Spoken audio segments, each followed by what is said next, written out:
অগণিত দুরুদ ও সালাম সৈয়দুল আম্বিয়া আশরাফুল আম্বিয়া খাতামুল আম্বিয়া ইমামুল মুরসালিন রহমাতুল লিল আলামিন মুহাম্মদুর রাসূলুল্লাহ সাল্লাল্লাহু আলাইহি ওয়াসাল্লামের উপর। এই অপারেটর ভাই একটু এদিকে আসুন। আমি আপনাদের খেদমতে এটা একটু আগানো যাবে, এটা আগানো যাবে নাকি আমি আগাবো?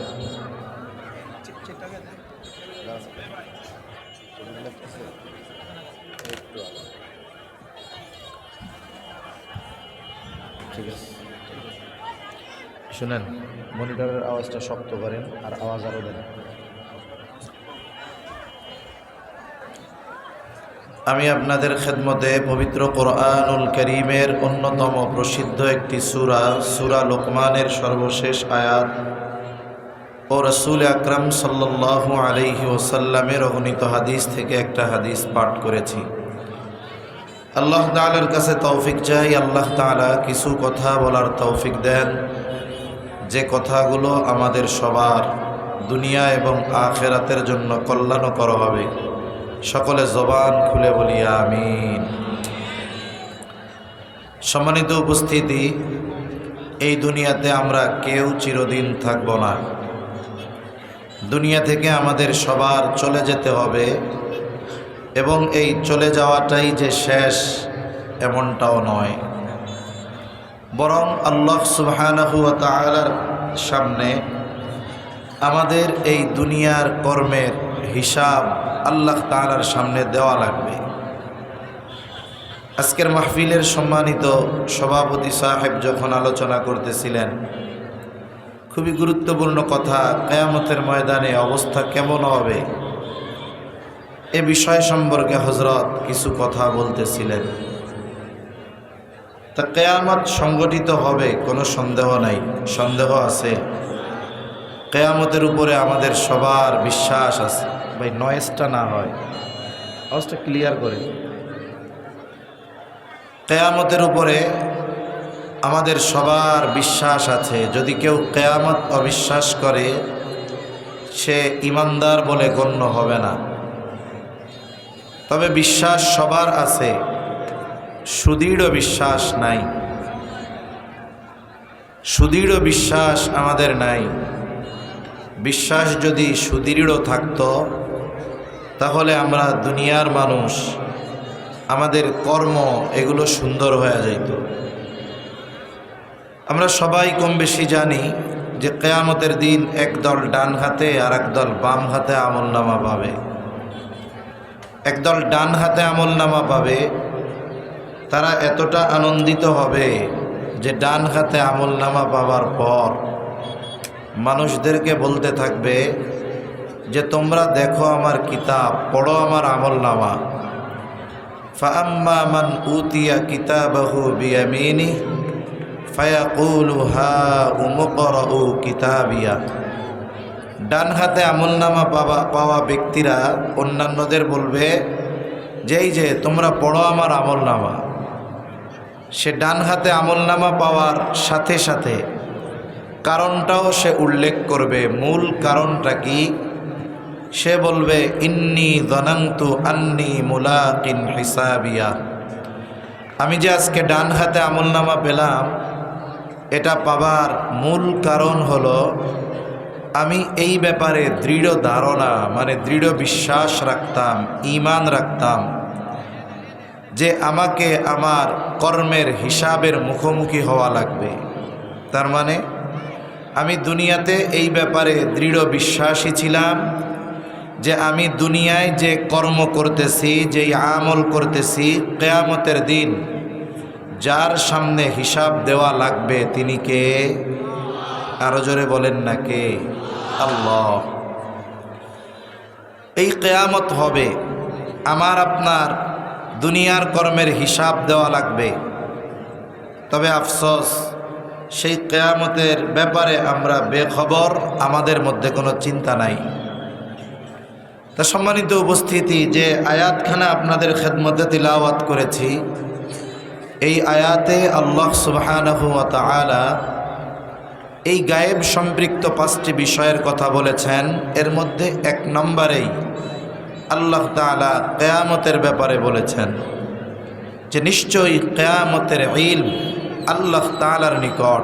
তার মানে কিয়ামত কখন সংগঠিত হবে এর সুনির্দিষ্ট সময়ের জ্ঞান ইলম দুনিয়ার কারো কাছে নাই, একমাত্র কার কাছে? আল্লাহ তাআলার কাছে। রাসূল আকরাম সাল্লাল্লাহু আলাইহি ওয়াসাল্লামের কাছেও এই ইলম নাই, জিবরাইল আলাইহিস সালামের কাছেও নাই। তবে নবীজি সাল্লাল্লাহু আলাইহি ওয়াসাল্লাম কিয়ামতের কিছু আলামতের কথা আমাদের জানিয়ে দিয়েছেন।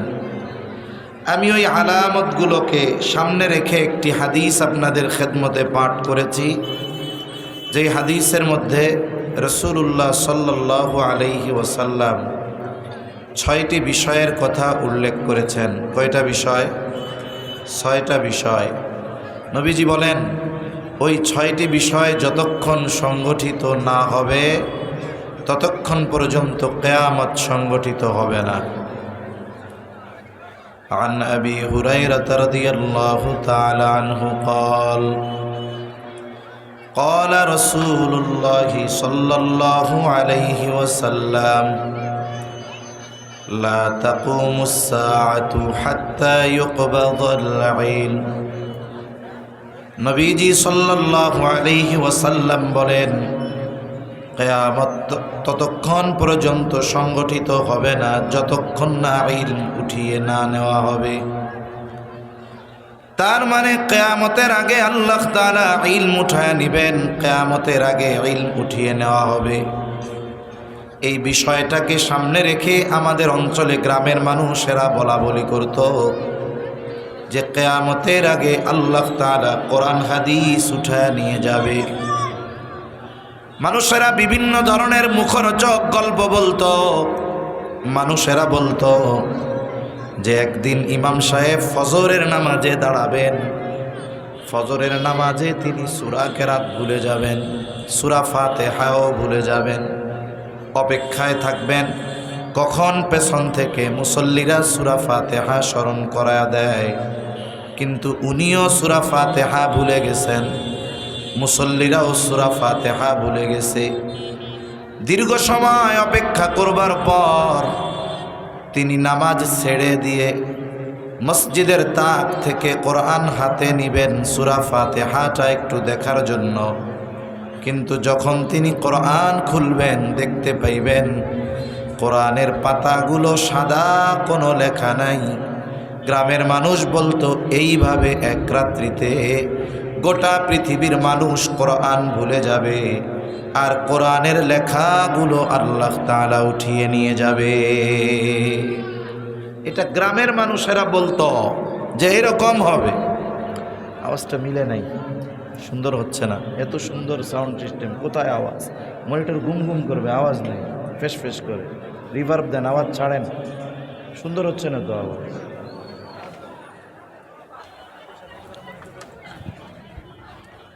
তাহলে গ্রামের মানুষ বলতো যে এইভাবে এক রাত্রিতে গোটা পৃথিবী থেকে কোরআন উঠে যাবে। তবে রাসূল আকরাম সাল্লাল্লাহু আলাইহি ওয়াসাল্লাম জানিয়ে দেন এমনটা হবে না যে এক রাত্রিতে গোটা পৃথিবীর হাফেজে কোরআনরা কোরআন ভুলে যাবে। এমনটা হবে না যে গোটা পৃথিবীর মুফতি সাহেবেরা এক রাত্রিতে সব মাসালা ভুলে যাবে, মুহাদ্দিস সাহেবরা সব হাদিস ভুলে যাবে। এমনটা হবে না। তাহলে কি হবে? নবীজি সাল্লাল্লাহু আলাইহি ওয়াসাল্লাম জানিয়ে দেন আল্লাহ তাআলা একত্রে একসাথে বান্দার অন্তর থেকে ইলম উঠায়া নেবেন না। এমনটা হবে না সমস্ত আলেম তাদের ইলম ভুলে যাবে, হাফেজে কোরআনরা কোরআন ভুলে যাবে। তাহলে কিভাবে আল্লাহ তাআলা ইলম উঠায়া নেবেন? নবীজি বলেন ওয়ালাকিন ইয়াকবিদুল ইলমা বিকবদিল উলামা, বরং আল্লাহ তাআলা দুনিয়া থেকে আলেমদেরকে উঠিয়ে নেওয়ার মাধ্যমে ইলম উঠায়া নিয়ে যাবে। আলেমদেরকে উঠিয়ে নেওয়ার মাধ্যমে আল্লাহ ইলম উঠায়া নিয়ে যাবেন। কোরআন লেখায় থাকবে, হাদিসও লেখায় থাকবে, বরং আগের চাইতে কোরআন হাদিসের ছাপা আরো ঝকঝকা, লেখা আরো চকচকা। একটা সময় নিউজ প্রিন্টে কোরআন ছাপা হতো, পানি লাগা মাত্রই পৃষ্ঠা ছিঁড়ে যেত, লেখাগুলো অস্পষ্ট হতো। কিন্তু এখন লেখা অনেক সুস্পষ্ট, বাইন্ডিং অনেক ভালো, সাথে সাথে এমনও পৃষ্ঠা আছে ওয়াটারপ্রুফ, পানিতে ভিজে না, কয়েক কালারের লেখা। অথচ কোরআন আছে, কোরআনের বাইন্ডিং সুন্দর, ছাপা সুন্দর, লেখা সুন্দর, কিন্তু কোরআনের আমল আর কোরআনের তিলাওয়াত উঠে গেছে। ইলম কিভাবে উঠবে? যারা ভাবে যে আল্লাহ এক রাত্রিতে সব উঠায় নিয়ে যাবেন লেখা, এটা ভুল। বরং কোরআনের আমল থাকবে না, কোরআনের তিলাওয়াত থাকবে না। একটা সময় আসবে এগুলো বলানোর বোঝানোর মানুষও থাকবে না। নবীজি সাল্লাল্লাহু আলাইহি ওয়াসাল্লাম আর হাদিসের মধ্যে বলেন, ইউশিকু আন ইয়াতিয়া আলান নাসি জামান লা ইয়াবকা মিনাল ইসলামি ইল্লা ইসমুহু ওয়া লা ইয়াবকা মিনাল কুরআনি ইল্লা রাসমুহু মাসাজিদুহুম আমিরাতুন ওয়া হিয়া খারাবুম মিনাল হুদা। নবীজি সাল্লাল্লাহু আলাইহি ওয়াসাল্লাম বলেন, অচিরে এমন এক জামানা আসবে, এমন এক সময় আসবে, ইসলাম নামে থাকবে, বাস্তবে ইসলাম থাকবে না। আমাদেরকে যদি জিজ্ঞাসা করা হয় আপনার ধর্ম কি, আমরা বলি ইসলাম। আমি আমার ধর্মীয় পরিচয় দেই মুসলিম, কিন্তু দেখা যাবে অধিকাংশ মানুষের মধ্যে রাষ্ট্রীয় জীবন অন্যান্য সব বাদ দেন, বলে ব্যক্তিগত জীবনে ইসলাম যতটুকু মানা যায় আমরা ততটুকুও মানি না। ইসলামের কিছু বিষয় আছে যেগুলো বাস্তবায়নের জন্য ইসলামী শাসন ব্যবস্থা দরকার। কিছু বিষয় আছে যেগুলো ব্যক্তি নিজে মানতে পারে। যেমন চুরি করলে চোরের হাত কেটে দিতে হবে, আদেশ কার? জোরে বলেন না, কার? আল্লাহ। এখন এক ব্যক্তি রাতের বেলায় তার বাড়িতে চুরি করতে আসছে, সেই চোরকে ধরছে। এখন যদি সে, আমাদের দেশের এই অবস্থা যদি হয় যে চোর ধরে চোরের হাত কেটে দিল, বলেন তো, তাকে যদি গ্রেফতার করা হয়, যদি জিজ্ঞাসা করা হয় যে তুমি এই কাজ করলা কেন, সে বলবে এটা কোরআনে আছে। অবশ্যই আছে, তবে এই আইন বাস্তবায়ন বা এটার প্রয়োগের দায়িত্ব ব্যক্তিকে আল্লাহ তাআলা দেন নাই। এটার উপরে তো বিশ্বাস থাকতে হবে। তবে এই আইন বা চোরের হাত কাটার দায়িত্ব কার? বলে বিচারকের। তাহলে এটাকে যদি বাস্তবায়ন করতে হয় রাষ্ট্রীয়ভাবে ইসলাম দরকার। তবে ব্যক্তির সাথে কিছু বিষয় সম্পৃক্ত আছে, যেমন আল্লাহর নির্দেশ, সুদ খাবা না, অন্যেরটা মেরে খাবা না, বেপরদায় চলবা না, পাপাচারে লিপ্ত হবা না। এই যে ব্যক্তির সাথে যে বিষয়গুলো বর্জনীয় আর করণীয় আছে, এই বিষয়গুলোও পর্যন্ত আমরা আমল করি না। তাহলে বিষয়টা কি? বলে না আছে আমার ব্যক্তিগত জীবনে ইসলাম, না আছে পারিবারিক জীবনে ইসলাম, না আছে সামাজিক জীবনে ইসলাম, না আছে অর্থনৈতিক জীবনে ইসলাম, না আছে রাষ্ট্রীয়ভাবে ইসলাম। এক কথায় অন্যান্য সব বাদ দেন, যতটুকু মানার মতো সুযোগ আমার আপনার আছে ততটুকু ইসলামও আমরা মানি না। এ সমাজে নামাজিও আছে, সুদখোর। আবার যিনি নামাজ পড়েন, অনেক নামাজি আছে তিনি সুদও খান, আছে না নাই? আছে। তাহলে ইসলাম যতটুকু মানা যায় ব্যক্তিগতভাবে এতটুকুও মানতে পারতেছি না। উচিত তো আমাদের ছিল ব্যক্তিগতভাবে যেটা সেটা দৃঢ়ভাবে মানব, অধীনস্থদেরকে ইসলাম মানাবো, সমাজের মানুষকে ইসলামের জন্য দাওয়াত দিব, সাথে সাথে ইসলাম যেন গোটা বিশ্বব্যাপী প্রতিষ্ঠিত হয়ে যায়, ইসলামী আইন যেন বাস্তবায়ন হয়ে যায়। এই জন্য নিজে চেষ্টা করব, সাথে সাথে আল্লাহ তাআলার কাছে দোয়া করব, বলে অন্যান্য সব বাদ ইসলাম যতটুকু ব্যক্তিগতভাবে মানা যায় ততটুকু ইসলামও আমরা মানি না। এরপরে নবীজি বলেন, ওয়ালা ইয়াবকা মিনাল কুরআনি ইল্লা রাসমুহু, কোরআন শুধু লেখায় থাকবে, বাস্তবে থাকবে না। আমরা অনেকে মনে করি কোরআন শুধু তিলাওয়াতের কিতাব। না না, কোরআন হলো হুদাল্লিল মুত্তাকিন, মুত্তাকিনদের জন্য পথ প্রদর্শক। এটা প্রকৃত ইমানদার যারা তাদের জন্য সংবিধান। এখন তো বাস্তব জীবনে আমলে কোরআন নাই, কোরআনের আইন নাই। একটা সময় তো কমপক্ষে তিলাওয়াত ছিল, এখন তো কোরআনের তিলাওয়াতও নাই। আমরা ছোটবেলায় গ্রামের মধ্যে দেখছি, ওই সময়টাতে বাড়িতে কারেন্ট ছিল না, মোবাইল ছিল না, টেলিভিশন ইন্টারনেট ছিল না। মানুষেরা এশার নামাজের পর তাড়াতাড়ি ঘুমায়া যাইত। সুবহ সাদিকের অনেক আগে ঘুম ভেঙে যাইত। ঘুম থেকে উঠে আগে নারীরা উঠান বাড়ি ঝাড়ু দিয়ে কমপ্লিট করে ফেলত। এখনো সুবহ সাদিকের বাকি আছে আধা ঘন্টা। এবার বাড়ির পুরুষদেরকে ঘুম থেকে জাগিয়ে তোলা হতো। বাড়ির মুরব্বী যারা নারী পুরুষ উভয়ে তাহাজ্জুদের সালাতে দাঁড়ায়া যাইত। ইতিমধ্যে মসজিদের মিনার থেকে আজানের আওয়াজ, মহিলারা জায়নামাজেই আছে, তারা তাদের নামাজ, ফজরের নামাজ আগে আগে পড়ে নিত। আর পুরুষেরা বাড়ির অন্যান্য যাদের উপরে নামাজ ফরজ তাদেরকে ডাক দিত, মসজিদে নিয়ে যাইত। আমাদের মনে আছে ছোটবেলায় ওই সময়টাতে কোরআন নিয়ে যে কায়দা পড়ে, কায়দা নিয়ে ফজরের নামাজের উদ্দেশ্যে মসজিদে চলে যাইতাম। আর নামাজের পরে দীর্ঘ সময় মক্তবে পড়ে এরপরে বাড়িতে ফিরতাম। যেহেতু আজানের পরে 40-45 মিনিট সময় আছে, 40-45 মিনিট সময়, ওই ফাঁকে মহিলাদের নামাজও হয়ে যাইত, তাসবিহ তাহলিল কোরআন তিলাওয়াতও হয়ে যাইত। এবার বাড়ির বড় পুরুষেরা ফিরে আসতো বাড়িতে, আর ছোট বাচ্চারা যারা তারা মসজিদে মক্তবে পড়তো। আর মহিলারা তিলাওয়াত শেষ, তাসবিহ তাহলিল শেষ, এইবার বাড়িতে পুরুষদের আগমনের অপেক্ষায় করতো হালকা নাস্তা নিয়ে। পুরুষেরা যখন বাড়ি আসতো, হালকা নাস্তার পর মহিলারা ঘরের অন্যান্য কাজে ব্যস্ত হয়ে যাইত। আর প্রত্যেকটা বাড়ির পুরুষেরা কেউ বা বারান্দায়, কেউ বা কাচারি ঘরে কোরআনুল কারীমের তিলাওয়াত শুরু করে দিত। আপনাদের অঞ্চলে এরকম ছিল? এরকম ছিল না? এখন আসেনি সকালবেলার তিলাওয়াত? তাহলে কোরআনের আমল নাই, কোরআনের তিলাওয়াতও নাই।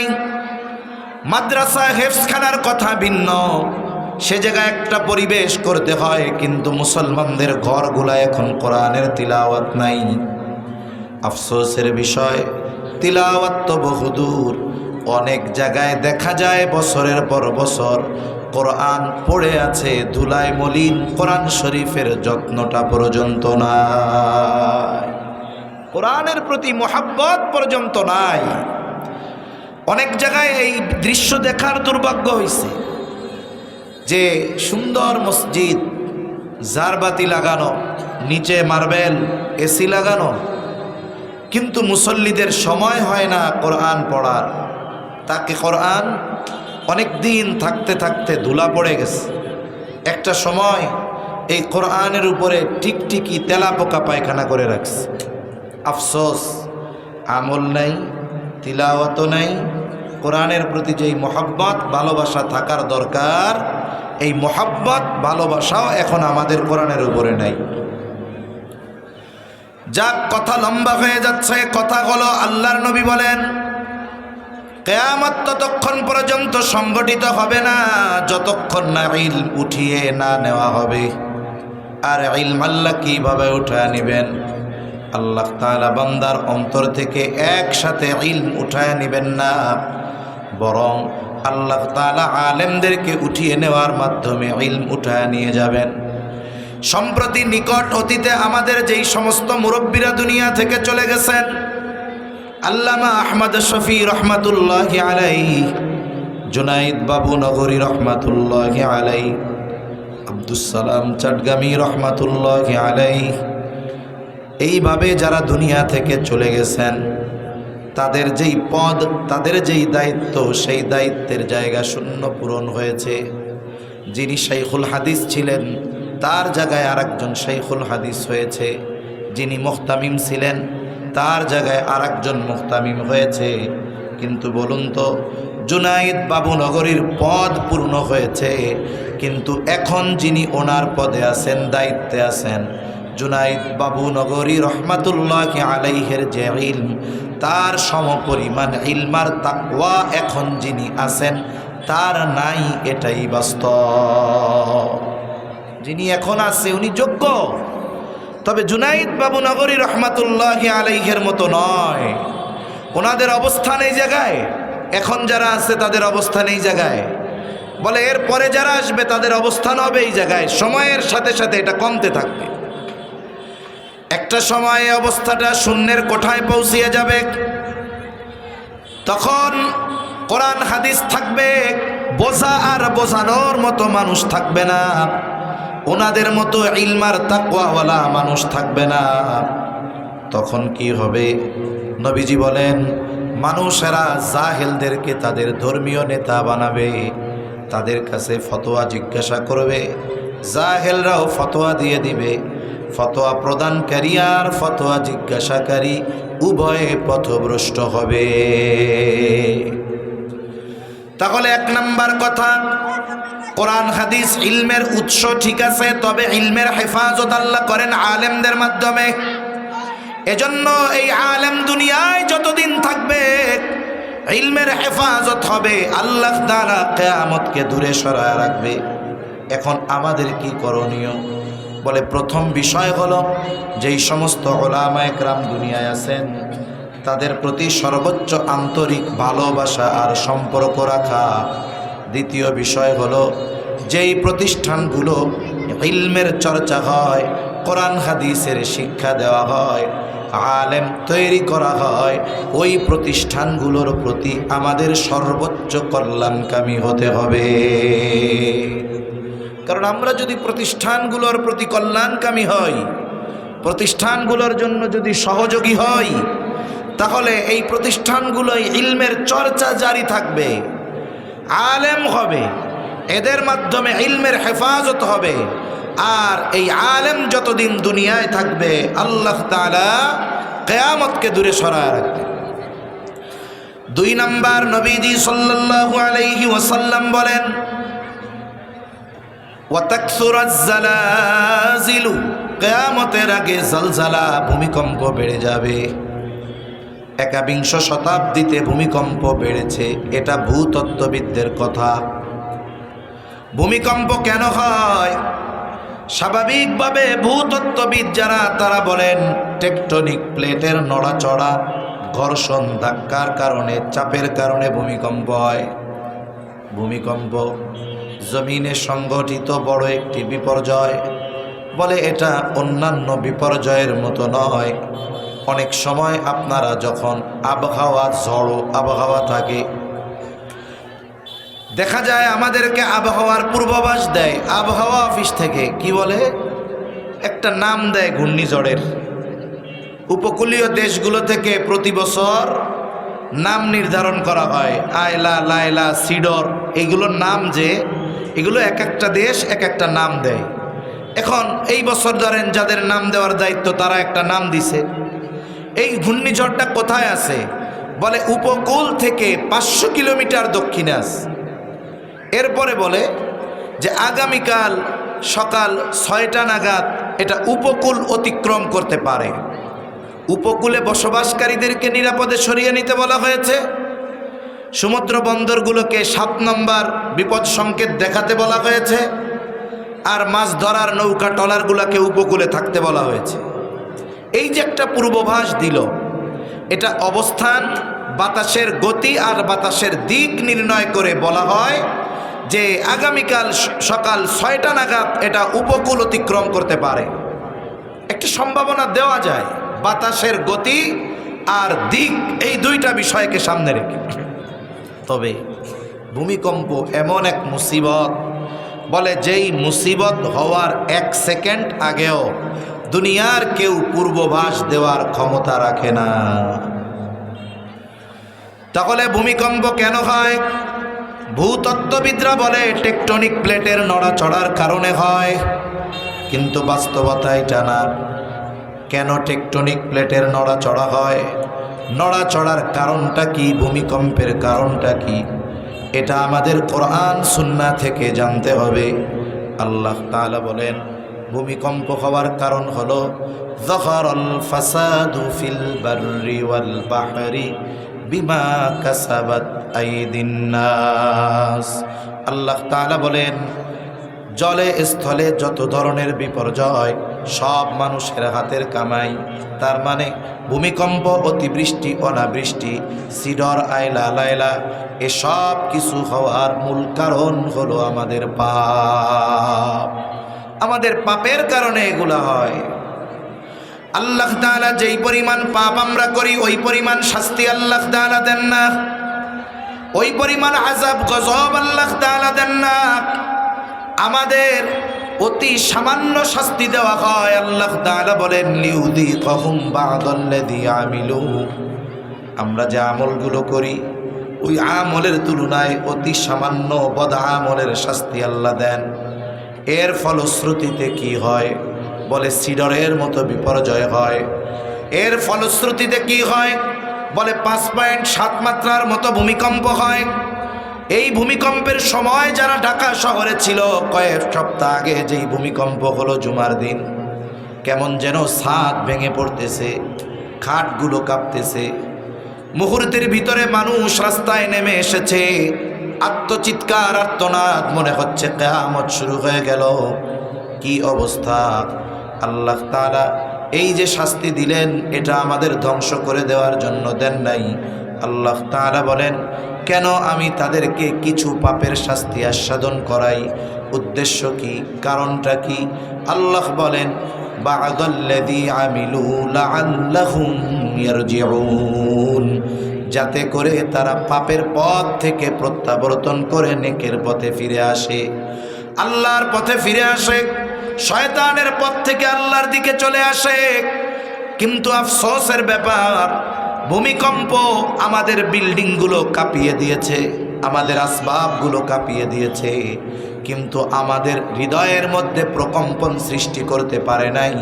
যার কারণে চায়ের দোকানের আড্ডা কমে নাই, টেলিভিশনের দোকানে টেলিভিশনের নাচ গান বন্ধ হয় নাই, পাপাচার বন্ধ হয় নাই, মদের বার বন্ধ হয় নাই, মসজিদের মধ্যে মুসল্লি বাড়ে নাই, সুদ ঘুষ বন্ধ হয় নাই। অথচ এইগুলো বন্ধ হওয়ার জন্যই আল্লাহ ভূমিকম্প দিয়েছিলেন। ঠিক কিনা বলেন? বলেন তো, একটা ছাত্র অন্যায় করছে অথবা সন্তান অন্যায় করেছে, বাবা সন্তানকে শাস্তি দিল, ওস্তাদ সন্তানকে শাস্তি দিল। উদ্দেশ্য এটা নয় যে ছাত্রকে মেরে ফেলবে, সন্তানকে মেরে ফেলবে।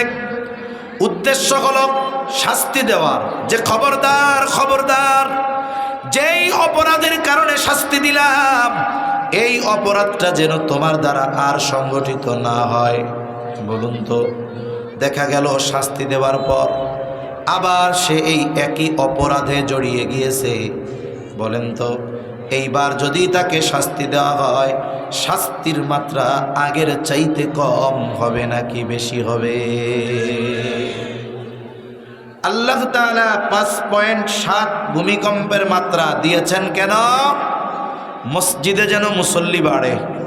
মুসল্লি বাড়ছে? বাড়ে নাই। চার দোকানে নাচ গানের আড্ডা যেন কমছে। অনেক সুদখোর তাওবা করে আল্লাহর রহমতে ভালো হয়ে গেছে। কি বলেন?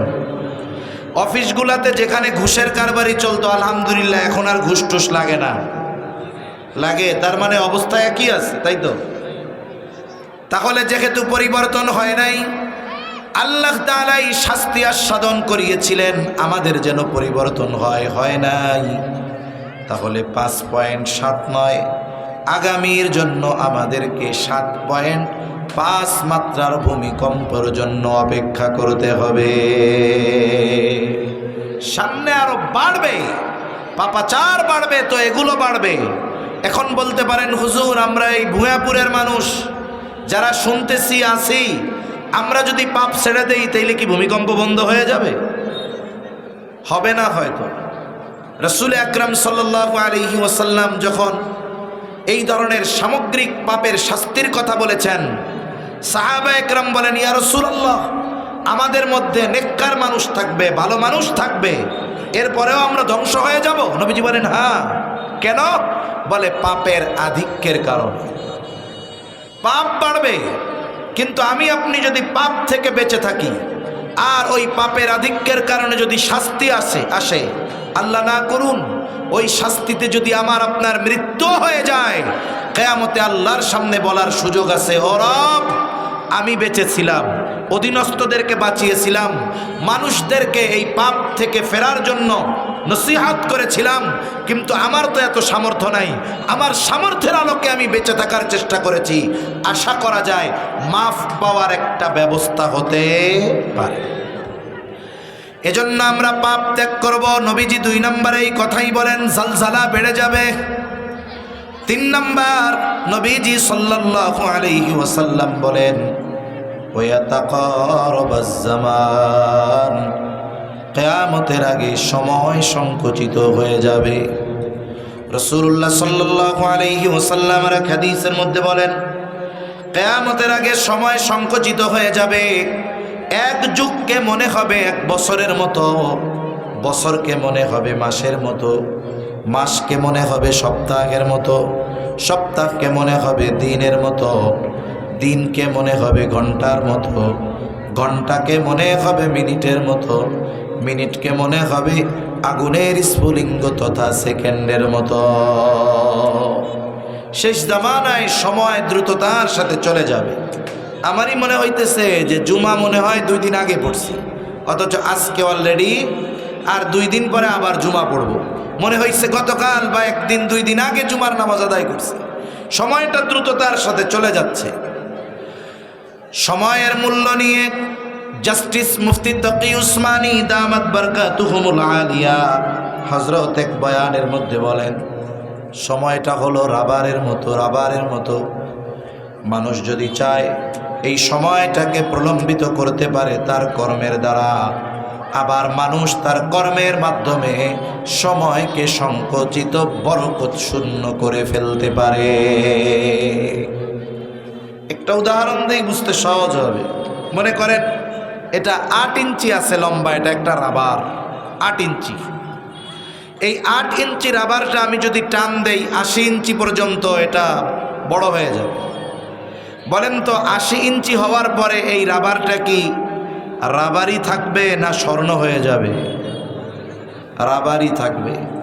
ছেড়ে দিলে আবার 8 ইঞ্চি হয়ে যাবে, টান দিলে এটা 80 ইঞ্চি হয়ে যাবে। তাহলে বোঝা গেল যে এই সময়টা রাবারের মতো, কর্মের মাধ্যমে এটাকে প্রলম্বিত করা যায়। আবার অহেতুক আর গোনার কাজ যদি করা হয় তাহলে সময়টা সংকুচিত হয়ে যায়। মুহাদ্দিসিনে কেরাম বলেন, সময় সংকুচিত হয়ে যাবে, এটার দ্বারা মূল উদ্দেশ্য হলো সময় থেকে বরকত উঠে যাবে, বরকত থাকবে না। যার কারণে দেখা যাবে অতি দ্রুততার সাথে সময় চলে যায়। তবে ওই সময়গুলোতেও যারা ভালো কাজে তাদের সময় অতিবাহিত করবে, এগুলো বরকতময় হয়ে যাবে। ভালো কাজে সময় বরকত হয়। আরেকটা উদাহরণ দিলে বুঝতে সহজ হবে। স্বাভাবিকভাবে আমরা যদি কোনো মসজিদে দৈনিক নামাজ পড়ি আর ইমাম সাহেব যদি মোটামুটি পুরাতন হন, তাহলে মুসল্লিরা ইমামের বেতন বাড়াক আর না বাড়াক, ইমামের ব্যক্তিগত বিষয় সহ তার সমস্ত কিছুর উপরে মুসল্লিদের পিএইচডি করা হয়ে যায়। পিএইচডি কোন বিষয়ে হয়? কয় মিনিট ফজরের নামাজে লাগে, কয় মিনিট জোহরে লাগে, হুজুরে কেমনে হাঁটে, সব পিএইচডি হয়ে যায়। স্বাভাবিকভাবে আমাদের মসজিদগুলোতে আমাদের সামনে অনেক ঘড়ি থাকে, যার ফলশ্রুতিতে মুসল্লিদের একটা টার্গেট হয় যে ইমাম সাহেবের ফজরের নামাজে 10 মিনিট লাগে। উনি যখন 5:50 নামাজে দাঁড়ান, দেখা যায় 5:54 উনি প্রথমবার রুকুতে যান, প্রথম রাকাতের রুকুতে। তা ইমাম সাহেব চিন্তা করলেন যে অন্যান্য দিন 2 পৃষ্ঠা দিয়ে 2 রাকাত পড়াই, আজকে প্রথম রাকাতে 3 পৃষ্ঠা তিলাওয়াত করব। বলেন তো ইমাম সাহেবের প্রথম রাকাতে 3 পৃষ্ঠা নামাজে পড়ানোর অধিকার আছে? তো আছে। মুসল্লিকে কি বলা লাগবে যে আমি আজকে 3 পৃষ্ঠা পড়াবো? এটা বলার দরকার আছে? দরকার নাই। এখন মুসল্লি নামাজে দাঁড়াইছে ইমামের সাথে, মুসল্লি নামাজে ইমামের কেরাত শোনে, ঘড়ির দিকেও তাকায়, কত বাজলো? হাফেজ না তো, টের পায় না কি পড়তেছে। এখন 50 থেকে 54, ইমাম সাহেবের তো 54তে রুকুতে যাওয়ার কথা, কিন্তু রুকুতে তো যায় না। আর কেরাত যে থামাবে এরও কোনো ভাব মনে হইতেছে না, কেরাত চলতেছে। 54 পার হয়ে 55, এবার আর সবর কুলায় না, ধৈর্য কুলায় না। মুসল্লি পেছন থেকে ইমাম সাহেব রে সতর্কতা বাণী দেয়। বলেন তো কেমনে? 55 বেজে 56, এইবার আরো মুসল্লিরা একসাথে কাশি দেওয়া শুরু করছে। ইমাম সাহেব চিন্তা করলেন কি ব্যাপার, সবাই কি একসাথে রোগাক্রান্ত হয়ে গেল নাকি? তিনি চিন্তা করলেন, যাই হোক নামাজটা তিনি শেষ করলেন। অন্যান্য দিন ফজরের নামাজে 10 মিনিট লাগতো, আজকে লেগেছে 15 মিনিট। কয় মিনিট বেশি লাগছে? 5 মিনিট বেশি। অথচ এই 5 মিনিট তিনি তার গল্প শোনার নাই, তার বাপ দাদার গল্প শোনার নাই। এই 5টা মিনিট আমরা ছিলাম ঈমানের পরে সবচাইতে গুরুত্বপূর্ণ যেই ইবাদত নামাজ, সেই নামাজের মধ্যে আমরা 5 মিনিট কাটিয়েছি। শ্রেষ্ঠ ইবাদতের মধ্যে 5 মিনিট। অথচ এই 5 মিনিট মনে হচ্ছে যে 5 ঘন্টা কেটে গেল। অথচ ওই আল্লাহর বান্দা 6টার সময় ফজরের নামাজ শেষ করে গিয়ে 4 দোকানে বসছে। একটানা 5 ঘন্টা চলে গেছে। 6টার সময় বসছে আর 11টার সময় চায়ের দোকান থেকে উঠছে। একটানা 5 ঘন্টা গল্প করছে, রাজনৈতিক আলাপ করছে। একটানা 5 ঘন্টা শেষ। ওঠার সময় বলে বাড়ি যাই, পরে আইসা আরো কথা হবে। তাহলে 5 মিনিট নামাজের মধ্যে ছিল, ধৈর্যে কুলায় না, সময়টাকে লম্বা মনে হয়েছে। অথচ চোখের পলকে চায়ের দোকানে 5 ঘন্টা বসে থাকছে, চলে গেছে তার খবরও নাই। আবার দেখবেন অনেককে আমরা বিশেষ করে রোজার মাসে কোরআন তিলাওয়াতের কথা বলি, এমনি সময়ও বলি, রোজার সময়ও বলি, একটু বেশি বলি রোজার সময়, কোরআন নাজিলের মাস। 1-2 পৃষ্ঠা পড়ে, 2-3 পৃষ্ঠা পড়ে, 5 মিনিট পর মুখে ব্যথা, পায়ে ব্যথা, মাজায় ব্যথা শুরু হয়ে যায়। কোরআনটা বন্ধ করে বাড়িতে চলে যায়, গল্প শুরু হয়ে যায়। অথচ যখন আমার যুবক ভাই মোবাইল শরীফ নিয়ে বসে, মোবাইল শরীফ চিনেন? হ্যাঁ, মোবাইল শরীফ নিয়ে বসে, ঘন্টার পর ঘন্টা কেটে যায়। যতক্ষণ ইন্টারনেট শেষ না হয়, যতক্ষণ চার্জ শেষ না হয়, মোবাইল শরীফ বন্ধ হয় না। অথচ কোরআন শরীফ 2 পৃষ্ঠা পড়বার পর তার সময় কুলায় না, কষ্ট হয়ে যায়। বলে কেন? ওই তিলাওয়াতের সময়টা যায় খুব ধীরে ধীরে। তিলাওয়াতের কারণে সময় বরকত হয়, নামাজের কারণে সময় বরকত হয়, কিন্তু গোনার কাজে, চায়ের দোকানে, মোবাইলে মুহূর্তের ভিতরে ঘন্টার পর ঘন্টা চলে যায়। ঠিক কিনা বলেন? এভাবে আমাদের সময় বরকত উঠে যাচ্ছে সময় থেকে। অথচ আল্লাহ প্রদত্ত যত দামি নেয়ামত আছে, নেয়ামতগুলার মধ্যে দামি নেয়ামত হলো এই হায়াত, এই সময়। মানুষ মারা যাবার পরে কথা বলে। নবীজি সাল্লাল্লাহু আলাইহি ওয়াসাল্লাম বলেছেন, মানুষ কথা বলে, কোনো সন্দেহ নাই। তবে দুনিয়ার মানুষ আমরা শুনতে পাই না। যদি শুনতে পাইতাম তাইলে মানুষ ভয়ে দাফন কাফন করা বাদ দিয়ে দিত। কি কথা বলে মানুষেরা? হয়তো এক একজন এক এক ধরনের কথা বলে। আবার এই দুনিয়ায় যারা হায়াত কাজে লাগায় নাই, নেকের কাজ করে নাই, ভালো কাজ করে নাই, গুনায় অতিবাহিত করেছে, এই মানুষগুলো মরার পরে আল্লাহর কাছে ফরিয়াদ করে বলে, ফায়াকুলা রব্বি লাউলা আখারতানি ইলা আজালিন করিব ফাআসাদ্দাক ওয়া আকুম মিনাস সালিহিন। ওই লোকগুলো বলে, ও রব, আমাকে যদি কিছু সময়ের জন্য অবকাশ দেওয়া হতো, আবার যদি আমার একটু দুনিয়ায় যাইতে দিতেন। আপনি তো দুনিয়ায় আমাকে অনেক সম্পদ দিয়েছিলেন, কিন্তু আমি ওই সময় হায়াত কাজে লাগায়া ওই সম্পদগুলো আল্লাহর রাস্তায়, আপনার রাস্তায় ব্যয় করি নাই। আয় আল্লাহ, আমারে যদি আবার একটু দুনিয়ায় যাওয়ার সুযোগ দিতেন। আমি তো ওই সময় নেকের কাজ করতে পারি নাই, ভালো কাজ করতে পারি নাই। আমারে যদি একটু যাওয়ার সুযোগ দিতেন, ওয়া আকুম মিনাস সালিহিন, আমি সৎকর্মশীলদের অন্তর্ভুক্ত হয়ে যাইতাম।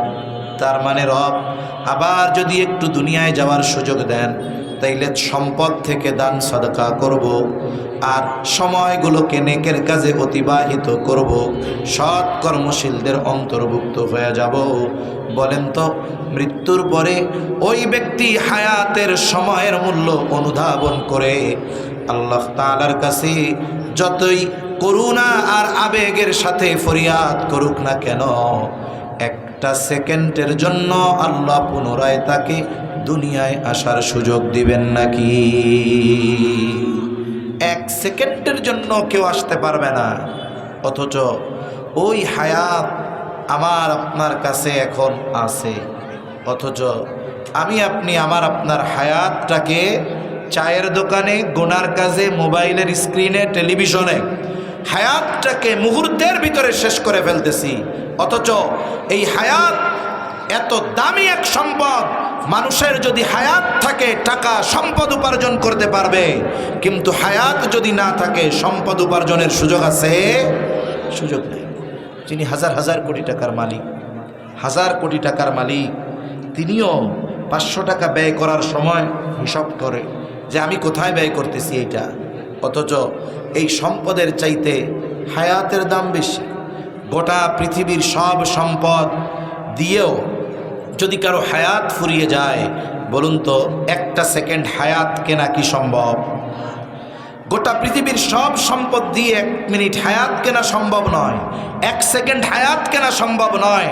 তাহলে এই দামি হায়াত আমরা গুনার মাধ্যমে, পাপের মাধ্যমে বরকত শূন্য করতেছি। যারা আমরা করতেছি, বলেন আমাদের মতো বোকা এই আসমানের নিচে আর কেউ আছে? নাই।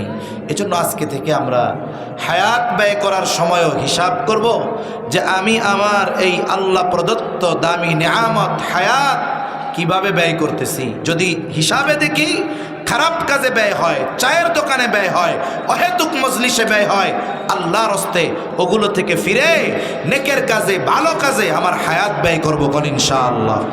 কোনো কাজ নাই, কিছু পারেন না, মসজিদে গিয়ে বসে থাকেন। নিজে কোরআন পড়তে পারেন না, হেফজখানার পাশে গিয়ে বসে বসে কোরআন শুনেন। কমপক্ষে এই সময়গুলো আমার আপনার বিপক্ষে সাক্ষ্য দিবে না। কমপক্ষে এই সময়গুলো গুনার কাজে অতিবাহিত হবে না। বলে যেই সময়টা গুনাহমুক্ত, অহেতুক কাজ মুক্ত অতিবাহিত হয়, ওটাও কিয়ামতে আমার আপনার পক্ষে হয়তো আল্লাহর কাছে সাক্ষ্য দিবে। তাহলে নবীজি বলেন ওয়া তাকারাবাজ জামান, কিয়ামতের আগে সময় সংকুচিত হয়ে যাবে। মুহাদ্দিসিনে কেরাম বলেন উদ্দেশ্য হলো বরকত শূন্য হয়ে যাবে।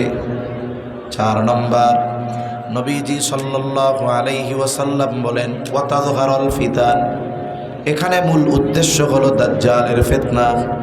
দাজ্জালের ফিতনা এই উম্মতের জন্য সবচাইতে বড় ফিতনা। নবীজি সাল্লাল্লাহু আলাইহি ওয়াসাল্লাম উম্মতের প্রতি বড় রহম দিল, আমল শিখিয়ে দিয়েছেন কেমন করে দাজ্জালের ফিতনা থেকে এই উম্মত বাঁচতে পারে। নবীজি জানিয়ে দেন, যদি কেউ জুমার দিন সূরা কাহফ তিলাওয়াত করে, আল্লাহ তাআলা ওই তিলাওয়াতকারীকে দাজ্জালের ফিতনা থেকে হেফাজত করবে।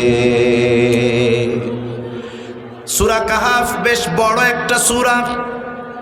হয়তো অনেকে কোরআন পড়তে পারে না, পারলেও হয়তো এত বড় সূরা পড়া তার জন্য কষ্টকর।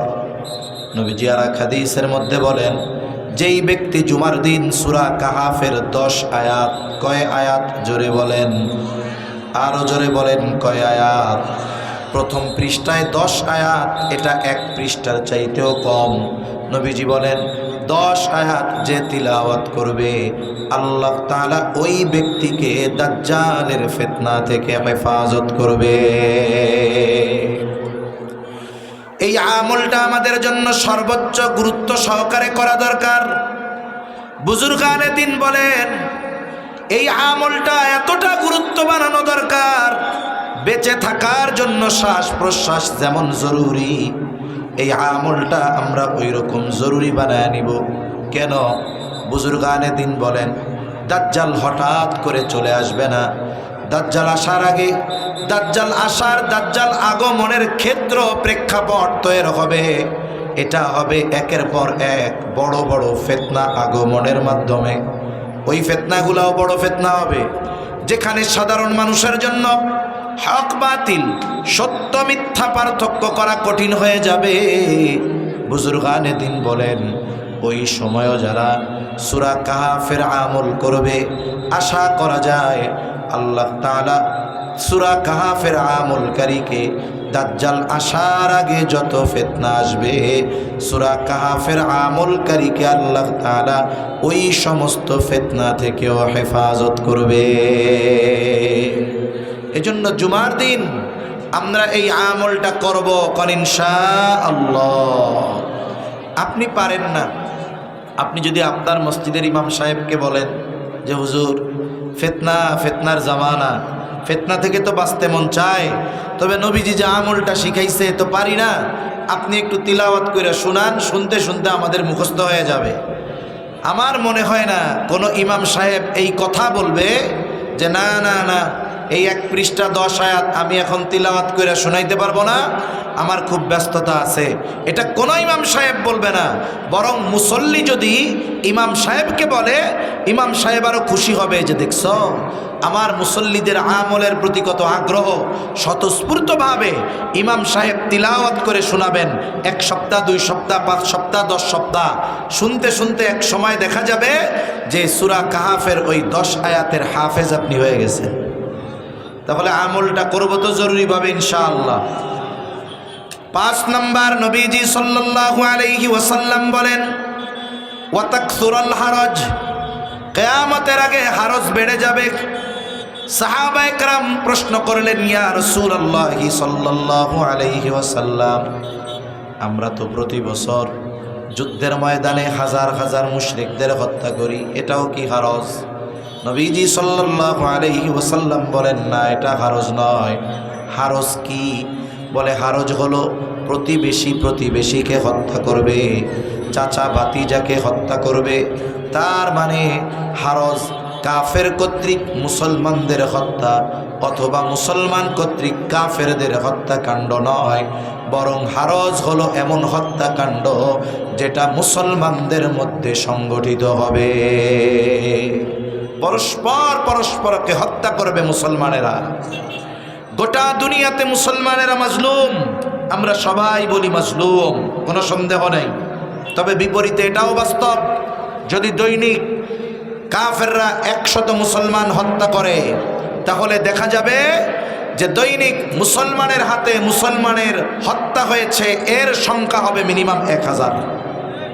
তাহলে দৈনিক মুসলমানদের হত্যা কাফেররা যত করে তার চাইতে মুসলমানেরা বেশি করে।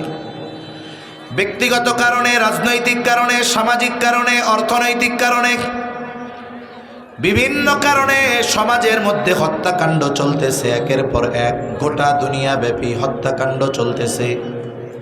অথচ প্রতিবেশীকে হত্যা করতেছে, চাচা ভাতিজাকে হত্যা করতেছে। অথচ মুসলমানের সাথে সম্পর্ক কেমন হওয়া দরকার ছিল?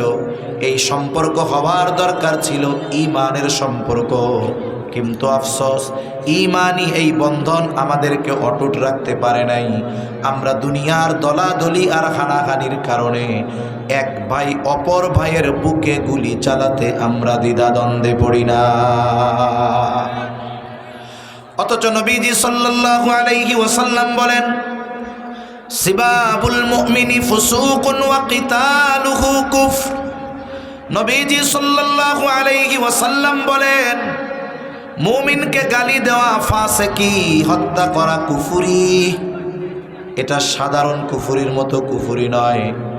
একজন মুসলমানকে অন্যায়ভাবে হত্যা করা, এটা গোটা পৃথিবীর মানুষকে হত্যা করার মতো পাপ।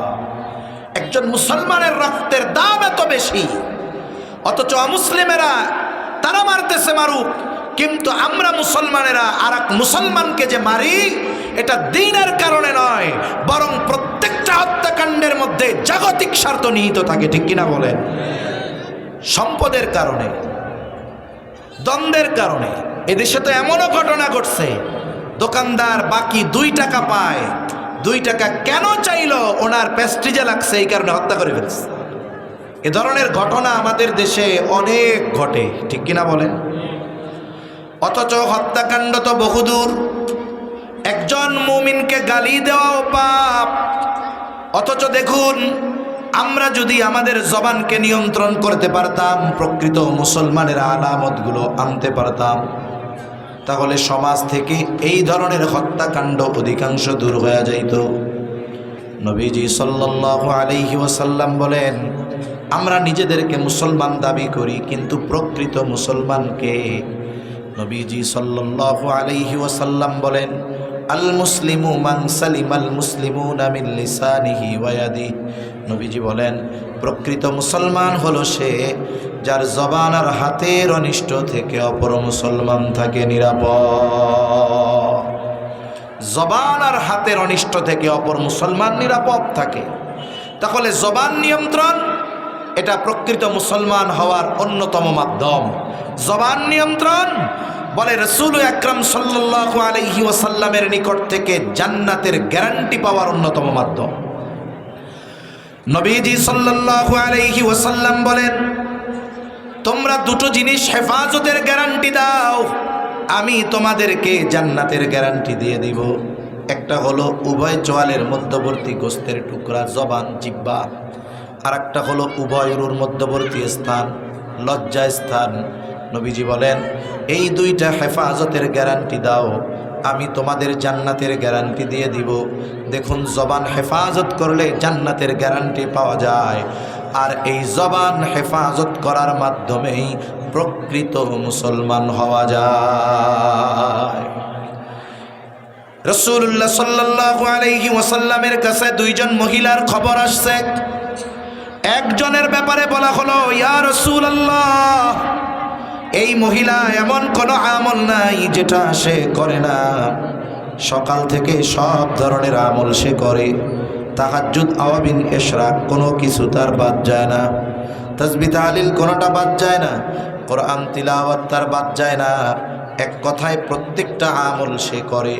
আওয়াবিন, ইশরাক, তাহাজ্জুদ কোনো কিছু তার বাদ যায় না। কিন্তু একটা সমস্যা, সে তার প্রতিবেশীর সাথে খারাপ ব্যবহার করে। আরেকজন মহিলার ব্যাপারে বলা হলো, ইয়া রাসূলুল্লাহ, এই মহিলা যা না করলেই নয়, এর চাইতে বেশি আমল করে না। তার মানে ফরজ, ওয়াজিব, সুন্নাতে মুআক্কাদা, এর বাইরে তার কোনো আমল নাই। তবে সে তার প্রতিবেশীর সাথে ভালো ব্যবহার করে। এই 2 মহিলার মধ্যে কে উত্তম? নবীজি ওই আবেদা মহিলার কথা বলেন নাই, বরং নবীজি বললেন, যেই মহিলা তার প্রতিবেশীর সাথে ভালো ব্যবহার করে, এই মহিলা হলো বেশি উত্তম। তার মানে একজন ইবাদত করলেই সে আবেদ হতে পারে, কিন্তু প্রকৃত মুসলমান হওয়ার জন্য আচার আচরণ আর আখলাককে ভালো করতে হয়। ঠিক কিনা বলেন? আচার আচরণ ভালো করতে হয়। এখন যদি একজন দৈনিক রাতে 70 রাকাত তাহাজ্জুদ পড়ে, আর একজন যদি ঘুম থেকে উঠেই জায়নামাজ তালাশ করে, এর দ্বারা সে নিজেকে আবেদ বলতে পারে যে আমি তাহাজ্জুদ পড়ি 70 রাকাত। কিন্তু ওই ব্যক্তির হাত যদি মুসলমানের রক্তে রঞ্জিত হয়, আল্লাহর কসম 70 নয় 1000 রাকাত তাহাজ্জুদ পড়েও জান্নাতে যাওয়া যাবে না। এজন্য আমাদের আচার আচরণ ঠিক করতে হবে, আখলাককে উন্নত করতে হবে। আমার এক মুমিন ভাই, তার কালিমা যেইটা, আমারও কালিমা সেইটা। যে যেই দলের অনুসরণ করুক না কেন সেটা পরের হিসাব। আমাদের মূল পরিচয় হবে আমাদের কালিমা এক, আমাদের নবী এক, আমাদের রব এক। ঠিক কিনা বলেন? যদি আমরা এই নীতির উপরে আমাদের আচরণকে নিয়ে আসতে পারি, যে বাংলাদেশে বিভিন্ন দল থাকবে, বিভিন্ন মত থাকবে, থাক, কিন্তু সে আমার প্রতিপক্ষ হোক, কিন্তু সে তো মুসলমান, সে তো মুমিন। ইসলাম বলতেছে তার সাথে আমার ভালো আচরণ করতে হবে। আমি যদি এই নীতির উপরে থাকি তাহলে এদেশে সংগঠিত 70% অন্যায় অপরাধ মুহূর্তের ভিতরে দূর হয়ে যাবে। ঠিক কিনা বলেন? কিন্তু এটাই তো কঠিন, জবানটা হেফাজত করাই তো কঠিন, ভালো কথা বলাই তো কঠিন, চুপ থাকাই তো কঠিন। অথচ এই জবানের নিয়ন্ত্রণ সমাজের অরাজকতা, অনাকাঙ্ক্ষিত ঘটনা অনেকাংশে কমিয়ে দিতে পারে। তাহলে নবীজি বলেন কিয়ামতের আগে হারজ বেড়ে যাবে। এটা হলো পারস্পরিক হত্যাকাণ্ড। নবীজি বলেন প্রতিবেশী প্রতিবেশীকে হত্যা করবে। নবীজি সাল্লাল্লাহু আলাইহি ওয়াসাল্লাম আর হাদিসের মধ্যে বলেন কিয়ামত ততক্ষণ সংগঠিত হবে না যতক্ষণ না এক প্রতিবেশী অপর প্রতিবেশীকে হত্যা না করবে। তার মানে কিয়ামতের আগে প্রতিবেশী প্রতিবেশীকে হত্যা করবে, অবস্থা এমন হবে। 6 নম্বর, নবীজি সাল্লাল্লাহু আলাইহি ওয়াসাল্লাম বলেন হাত্তা ইয়াকসুরা ফীকুমুল মালু ফায়াফিদু। কিয়ামত ততক্ষণ পর্যন্ত সংগঠিত হবে না যতক্ষণ না মানুষের মাল সম্পদ উপচিয়ে না পড়বে। এই অবস্থা কখন হবে? মুহাদ্দিসিনে কেরাম বলেন এটা হবে ঈসা আলাইহিস সালামের পুনরাগমনের পর। তিনি দুনিয়ায় পুনরায় আসবেন, দাজ্জালকে হত্যা করবেন। ওনার উপরে এক কিতাব নাজিল হয়েছিল ইনজিল। তিনি ইনজিলের দাওয়াত দিবেন না, তিনি খ্রিস্ট ধর্মের দাওয়াত দিবেন না, তিনি দাওয়াত দিবেন কোরআনের, তিনি দাওয়াত দিবেন ইসলামের। দাজ্জালকে হত্যা করার পর তিনি দিন প্রচারে মনোনিবেশ করবেন এবং ইসলামকে আল্লাহ তাআলা পৃথিবীর আনাচে কানাচে পৌঁছায়া দিবে। পৃথিবীর আনাচে কানাচে পৌঁছায়া দিবে আল্লাহ তাআলা ইসলামকে। পরিস্থিতি এমন হবে, আল্লাহর ওয়াদা ওয়ালাউ আন্না আহলাল কুরা আমানু ওয়াত্তাকাউ লাফাতাহনা আলাইহিম বারাকাতিম মিনাস সামাই ওয়াল আরদ। আল্লাহ তাআলা বলেন যদি ওই জনপদের অধিবাসীরা ঈমান আনে আর মুত্তাকি হয়ে যায় তাহলে অবশ্যই আমি তাদের জন্য আসমান এবং জমিনের বরকতের দরজাগুলো খুলে দিব। ওই সময়টাতে গোটা পৃথিবীতে একজন বেঈমান থাকবে না, একজন মুনাফিক থাকবে না। প্রত্যেকের অবস্থা, মুখ আর অন্তরের অবস্থা এক হবে। আল্লাহ তাআলা আসমান জমিনের বরকতের দরজা খুলবেন। মানুষের এত সম্পদ হবে যে সম্পদ উপচিয়ে পড়বে। পৃথিবী খুঁজে এমন একজন মানুষ পাওয়া যাবে না যেই মানুষটা অভাবে আছে। তখন মানুষের মন চাইবে যে সে একটু সদকা করবে, কিন্তু আফসোস মানুষ তো প্রত্যেকেই সম্পদওয়ালা। গোটা পৃথিবীতে একজন মানুষ খুঁজে পাওয়া যাবে না দান সদকা নেওয়ার মতো। নবীজি বলেন এই 6টি বিষয় যতক্ষণ সংগঠিত না হবে ততক্ষণ পর্যন্ত কিয়ামত সংগঠিত হবে না। তা সম্মানিত উপস্থিতি, 1 নম্বরে কিয়ামত যদি দূরে থাকতে হয় তাহলে অবশ্যই ইলমের দরকার, ইলমের ধারক বাহকদেরকে দরকার। যদি আলেম থাকে এই দুনিয়ায় ইলমের হেফাজত হবে, কিয়ামত দূরে থাকবে। আর আলেম তৈরির কারখানা হলো এই আসাদুজ্জামান খান দারুল উলুম মাদ্রাসাগুলোর মতো মাদ্রাসা। ঠিক কিনা বলেন? এখানে ইলমের চর্চা হয়, কোরআন হাদিসের চর্চা হয়, ছাত্ররা এখান থেকে হাফেজ আলেম হয়ে বের হচ্ছে। এই যে আজকের মাহফিলের সম্মানিত সভাপতি, ইনি এই মাদ্রাসা থেকে হিফজ করছেন। দেশ বরেণ্য একজন আলেমে দিন, আপনাদের সবার শ্রদ্ধাভাজন, কারো মুহাব্বতের, দেশের মধ্যে পরিচিত এক ব্যক্তিত্ব। এই মাদ্রাসার অবদান, এই অবদান যতদিন জারি থাকবে, এটা যতদিন চলমান থাকবে, আশা করা যায় হেলবে দুলবে বাংলাদেশ, কিন্তু একেবারে পড়ে যাবে না ইনশাআল্লাহ। আমার তো মনে হয় যে ঢাকা শহর মসজিদের শহর, মাদ্রাসার শহর, সাথে সাথে পাপেরও শহর। পাপ অনেক হয়, তবে আমার মনে হয় মসজিদ আর মাদ্রাসা আর ছোট ছোট নাবালক বাচ্চাদের কোরআন তিলাওয়াত আর আল্লাহর কাছে রোনাজারির কারণে এই রকম একটা ঝুঁকির শহর হওয়ার পরেও বড় ধরনের কোনো অঘটন ঘটে নাই, ঠিক কিনা বলেন? এজন্য কোরআন তিলাওয়াত থাকবে, হাফেজ আলেমরা থাকবে, আল্লাহর রহমত আমাদের উপরে আসতে থাকবে।